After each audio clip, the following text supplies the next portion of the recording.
A terrifying weapon, threatening American security. During the 2024 presidential campaign, Donald Trump had to speak about it in fear. They could annihilate entire cities and even countries within minutes, and we cannot let this happen. Flying 5, 10, and even 20 times faster than the speed of sound, this weapon is almost undetectable by conventional anti-aircraft missiles. We must be able to defend our homeland, our allies, and our military assets around the world from the threat of hypersonic missiles, no matter where they are launched from.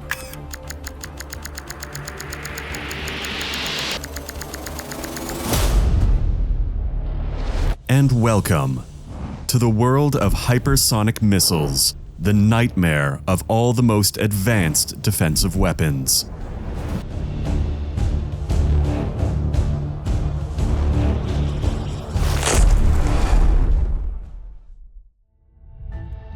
Long before hypersonic missiles became the modern symbol of military rivalry, the concept of weapons faster than thunder had been in development for decades. In the late 1930s, even before the onset of the Cold War, Austrian engineer Eugen Zanger and his wife Irene Brett proposed and developed the idea of a long-range hypersonic bomber. While not yet a true hypersonic missile, his concept quickly captured the attention of both the United States and the Soviet Union following World War II. However, it was the beginning of the Cold War that finally provided the solution to the hypersonic challenge.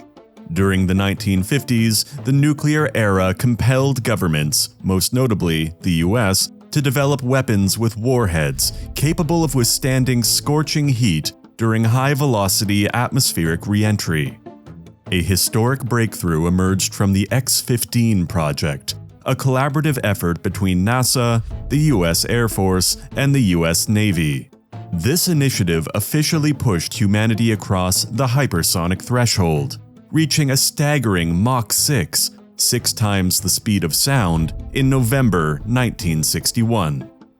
Simultaneously, scientist Antonio Ferri perfected his research on scramjet engines, unlocking the secrets of fuel combustion within supersonic airflows.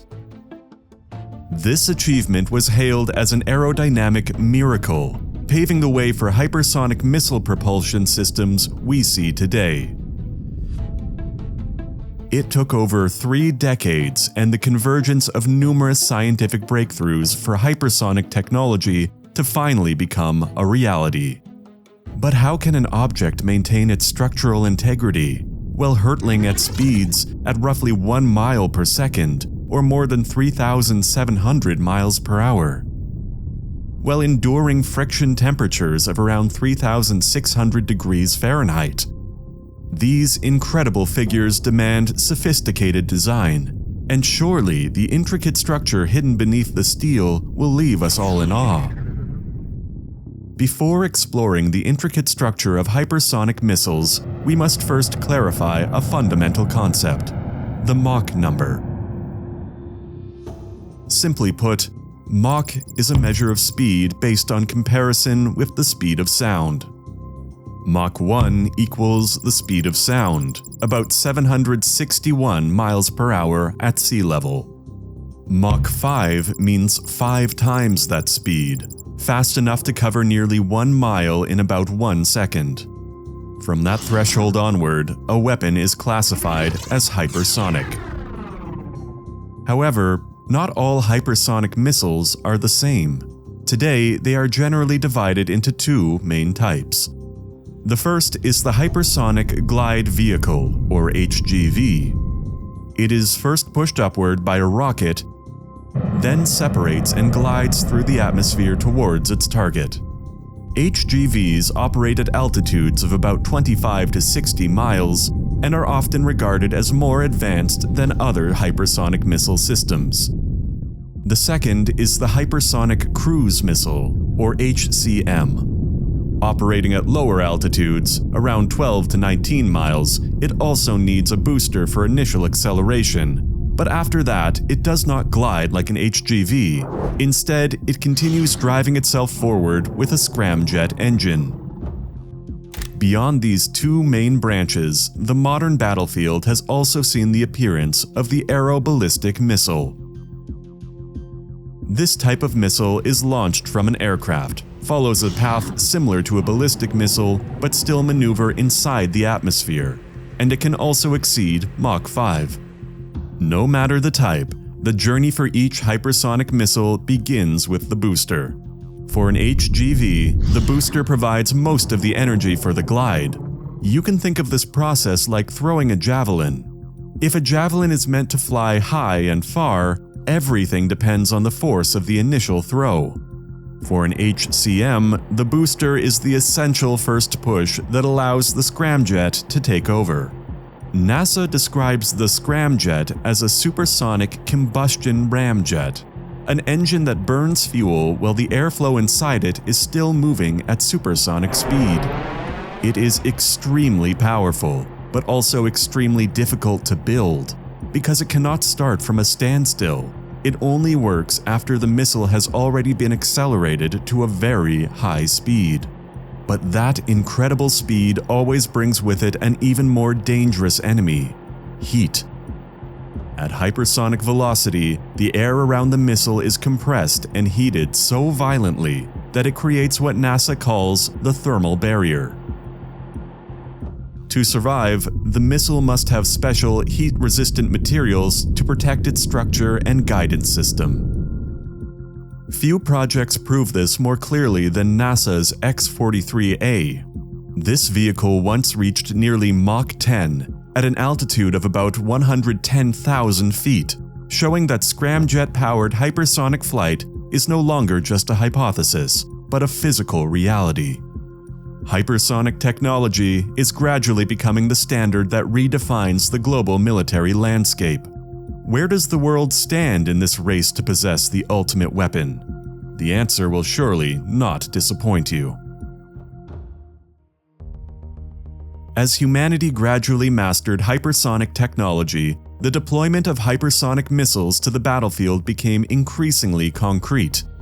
Major powers such as the United States, Russia, and China all entered the hypersonic era, with three completely different military philosophies, as demonstrated by the hypersonic missiles they developed: the Dark Eagle, Kinjal, and DF-17.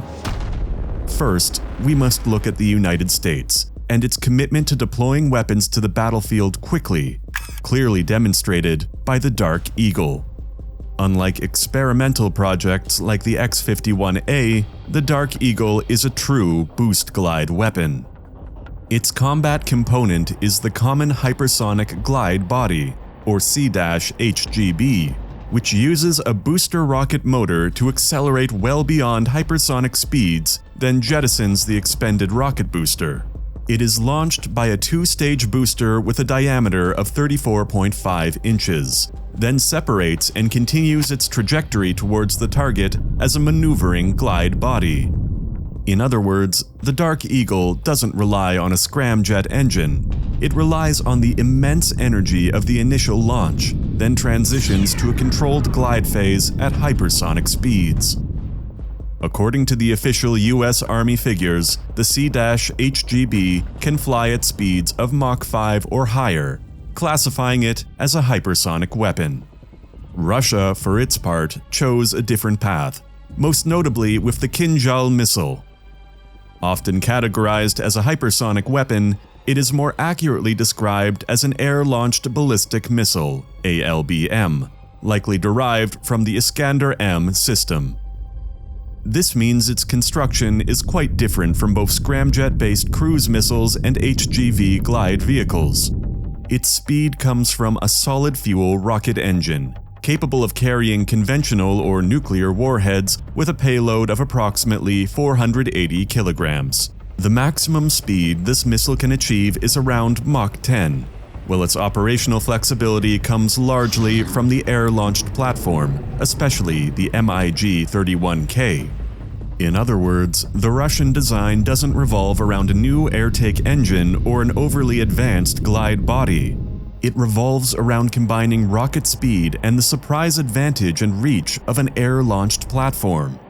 Compared to the X-51A and the Kinjal, China's DF-17 best represents the standard characteristics of a hypersonic glide vehicle. According to the U.S. Department of Defense, the DF-17 is a medium-range ballistic missile equipped with an HGV that entered service in 2020. Its defining feature is not a scramjet, but the maneuverable glide body mounted atop a booster. This fundamentally differs the DF-17 from the X-51A and Kinjal. It doesn't focus on proving the engine's capabilities, nor on modifying an air-launched ballistic missile. Instead, it's built as a weapon whose most valuable component lies in its maneuverable glide body after the stages separate. 3 nations, 3 different answers to the same challenge. Hypersonic missile is the ultimate prize, promising a power that could redefine the entire battlefield. But is that promise truly reliable when the lead starts flying? What have hypersonic missiles actually proven in the heat of combat? Among today's global powers, Russia presents the clearest case.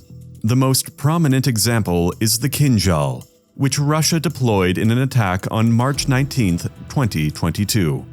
Reuters reported that this was the first known use of the weapon in real warfare, following Moscow's claim that it had struck a weapons depot in western Ukraine. However, Russia's use of the Kinjal does not mean that hypersonic missiles have been proven as dominant weapons on the battlefield.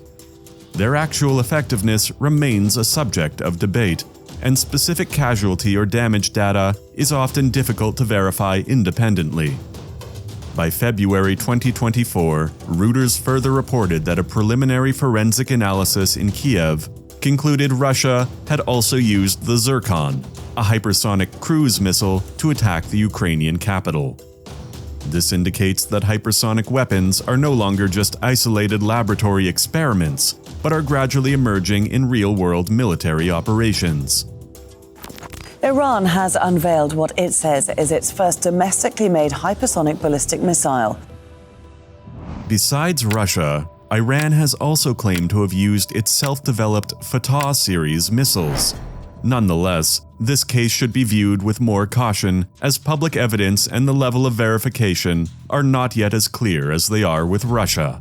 While their combat record remains limited, the race for the future continues to accelerate. The U.S. Army stated that the Dark Eagle saw its first operational deployment outside the continental United States during Talisman Sabre 25. Meanwhile, according to the 2024 China Military Power Report, China continues to expand the number of DF-17s in its active service. Despite being touted as a superweapon, hypersonic missiles have not yet truly dominated the battlefield. Their performance has not lived up to the expectations of many nations, such as China and the United States, partly revealing several fatal weaknesses that we cannot ignore. The biggest drawback of hypersonic missiles is their high production cost. For the US, according to estimates from the Congressional Budget Office, a ground-launched hypersonic missile equivalent to the Dark Eagle could cost around $41 million per unit if purchased in bulk.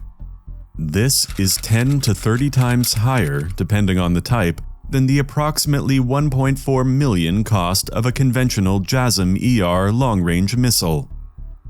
For Russia and China, precise production costs for the Kinjal and DF-17 have not been released. However, based on the sophisticated design features to adapt to hypersonic environments, the estimated cost is quite high, ranging from $5 to $15 million. The second weakness of hypersonic missiles is production capacity. This is not a type of weapon that can be manufactured quickly in large numbers. To build it, factories must handle extremely heat-resistant materials such as carbon-carbon composites, ceramic matrix composites, and titanium for the nose, leading edges, and thermal shields.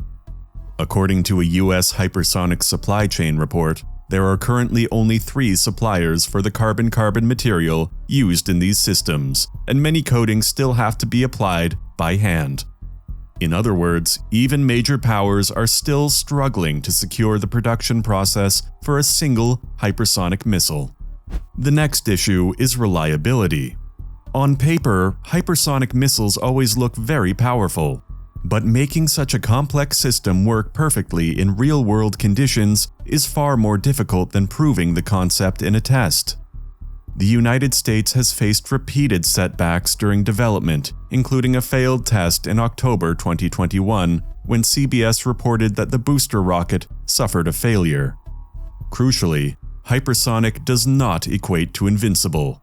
That myth was severely compromised in May 2023 when Ukraine announced it had intercepted a Kinjal missile using the Patriot system. While the Kinjal's exact velocity at the time of interception remains a subject of debate, the lesson is clear. Modern defensive systems are adapting.